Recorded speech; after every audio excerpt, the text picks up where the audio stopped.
Hey guys, October 26th, we're back in the garage. We did a little bit of wrenching last weekend, but also busy taking the pontoon out of Pine Lake and riding some dirt bike, and we did a little bit. So we're going to talk about that today and whatnot, what we did, and then kind of make a little bit more progress. But the 10-day forecast is not looking cold for making any ice, so we're not in too big of a rush yet. So we're still kind of just waiting on a few parts here and there. So slowly going at it, but it's starting to ramp up. So yeah, we'll get into it today, see what we got going on.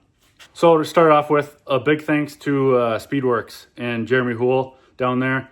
They helped us out big time on this new Polaris. So we're really stoked on that to have their support coming into this next year. We bought a lot of Speedwerx stuff ourselves for like our 4-strokes, and Dad has Speedwerx stuff on his Catalyst. So for them to support us and help us with some clutching stuff and everything on this new Polaris, we're really stoked on that to have extra parts to try. So to try a lot of clutching parts, you have to have a lot of clutching parts.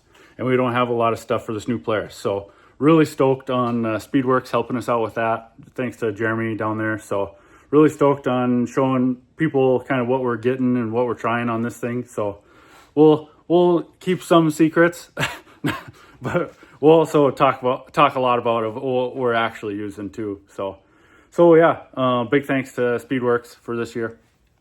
So we've already got our first box from Speedwerx actually, with a couple clutch springs, some weights, the lightweight roller cup in there. So we're really stoked to try that stuff. We're waiting on a few helixes and whatnot, but yeah, to get some Speedwerx stuff in this new Polaris, get those things going fast. Looking forward to it. Also, I think we're getting their A-arm bushing kits.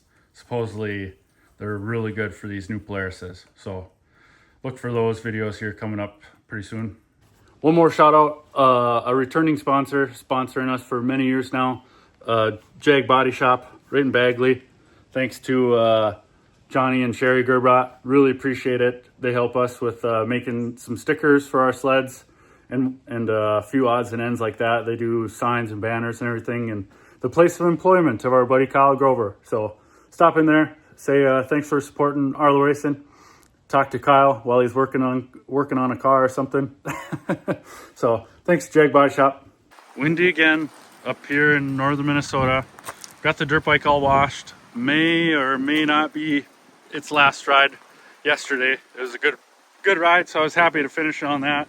With the coming forecast, doesn't look too promising for riding with just kind of being wet and cold. 11 hours on it.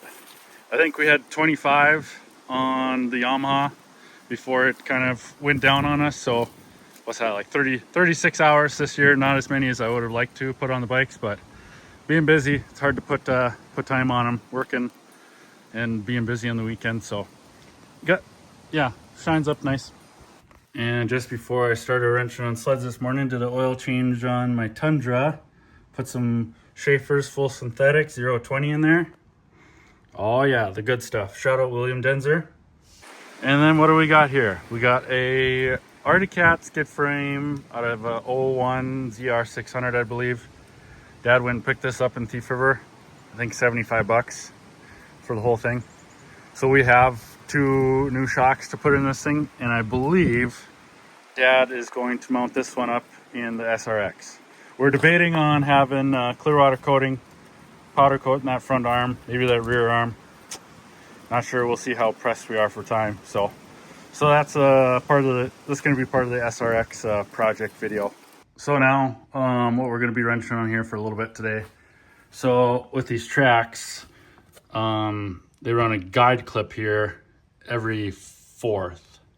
So I like a little bit more side pressure. So we take and we pop one of these just flat clips out. So then we end up running a 2 skip 1, 2 guide clips. So just a little bit more side bite, and it just saves on the high facts a little bit better, a little bit more side pressure. So just having them that minimal, I don't know, it seems like it wears them out faster or something. So I went and cut and popped out all these clips last weekend. I didn't take any video of that, but So with a flat clip here, what I will do is I'll take a thin wheel grinder and just grind a line right in there. So I got one here. So I'll just grind a line like that just to create a weak spot for it to bend a little bit easier. So take and grind a line right there on all of them. And then, so once you have that line ground into the clip on the inside there, then we take our just regular chisel here and then put it right up against the clip here on the back side with kind of pointing outward, and you get 2-3 smacks on it and it'll fold that clip right out like that. So that is the kind of the easiest way we've found to kind of pop all these clips out. And we also put a block under here so you have something solid hit on. That works, that makes it a lot easier too. So not sure how other people do it to take clips out, but that's how we do it, and done it enough times. It's kind of a down packed way of doing it. It works, but who knows if there's an easier way or not. Let us know. So we're ready here to start putting our new guide clips in. Got a whole box of them here. Shout out Tracks USA for helping us out this year with some tracks. We use their track clipping tool, and it's almost just a bolt cutter here with their clip tool welded to the top, and it works really good. I mean, it's it's about as easy as it gets. So put the camera on the tripod here and record 1 or 2 of them. So we'll put the clip right on the track like that. I always like to go on the bottom, so then you kind of have gravity helping you a little bit, just keeping this lip down on the drive lug there like that. So you go down on there, into our box.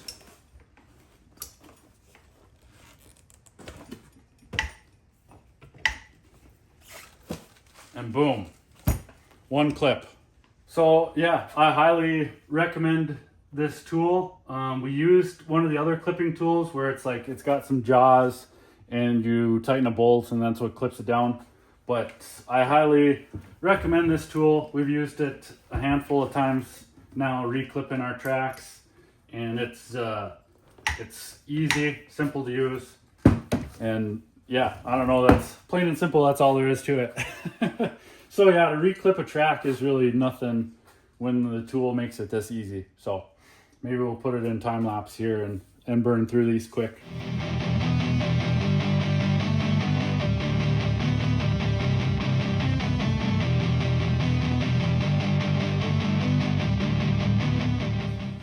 And there we go. Double the guide clips. So to do all those from the time I started to now, that wasn't even 15 minutes. So yeah, highly recommend this tool. It works really good. So now the new Polaris. Drilling out our factory venting holes here. So you can find these on they're online, Polaris racing tips online. And you can print these off yourself. So if you want to vent your trail sled, you totally could. So I might do this a little bit different than other people here. So with the venting holes, we got our templates printed out, tape them up any which way you kind of want them here in the area where they go. And so what I do is I'll get a center punch here, and I'll just go through and poke a starter hole. So then I end up just taking these off and then just going through and just drilling those out. I'll show you on the other side. I just got done doing this side here, but yeah, I don't know. Instead of just drilling through the paper and making a little bit more of a mess like that, that's the way I do it. Seems to work out pretty good. Like I have these still taped on to the side panel here where I had poked through already, so I was going to be taking those off. But yeah, looks good. Should let out some hot air.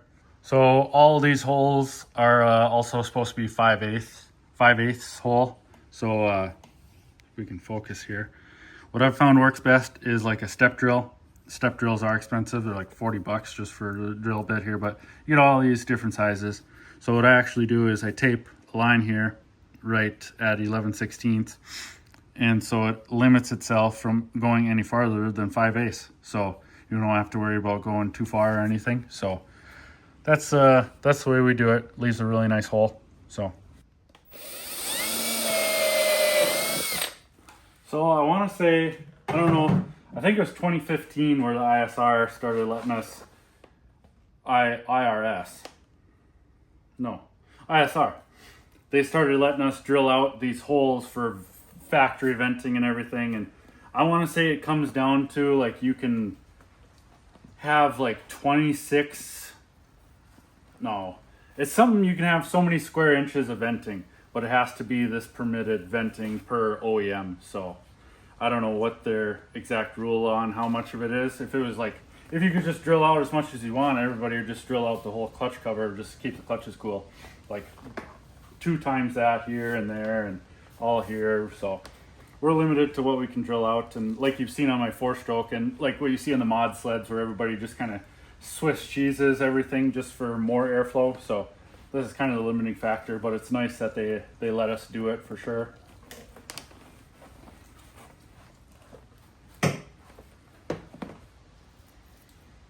And this isn't like anything new by any means, but I just don't know if I've seen anybody really talk about this, so we might as well talk about it. Yeah, I mean.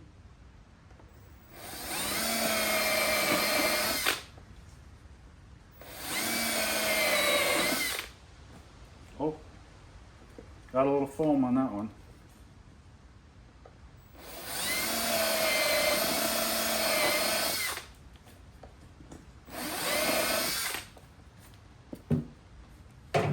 There, factory. And then like along with those, we have some frog skins here that I guess you have to put on these and this one, and then there's one up in front of the primary clutch.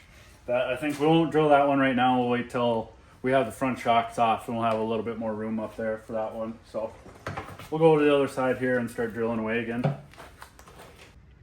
And then so you can kind of see here on the right side what I'm starting with just all these little starter holes that I know where to start drilling at. It's I don't know, easier than having the piece of paper on there and tearing up the paper and going through that. So we'll start drilling on this side here.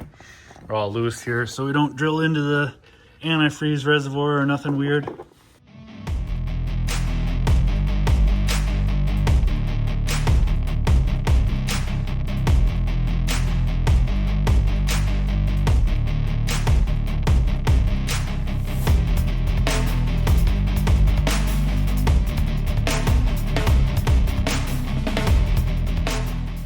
So now to clean this mess up. And then same on the exhaust side, like, whoops, right in here, we have like half a dozen holes to drill as well. So we'll wait till we got the shocks off and everything for that. Look who decides to show up. Finally. Are you done farming for the day? Done for the day. Oh. Too windy. Well, good. We got snowmobiles to wrench on. So it's been a minute. We got all cleaned up and everything. Got a little sidetracked. Did start this up to make sure that pulling these hot grips off like I did to make sure I didn't break any of the elements in there or anything. And both of them still work. So stoked on that. That just peeled them right off nicely and they still work. So still be able to use them. Not have to hot wire my own in there. So we're going to be putting our number right here. So we had to peel the cross-country sticker off and we leave that residue, that glue. So then we use our Schaeffer Citral to get that off. Little grab a rag here.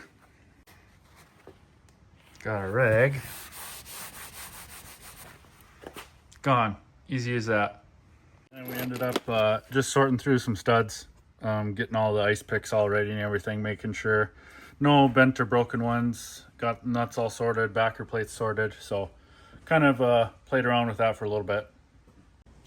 And so future video here, Dad has gotten some clutching stuff, some chaining gears, windshield showing up for the SRX. So we'll be doing on video on that here coming soon once we get everything kind of moved more out of the way.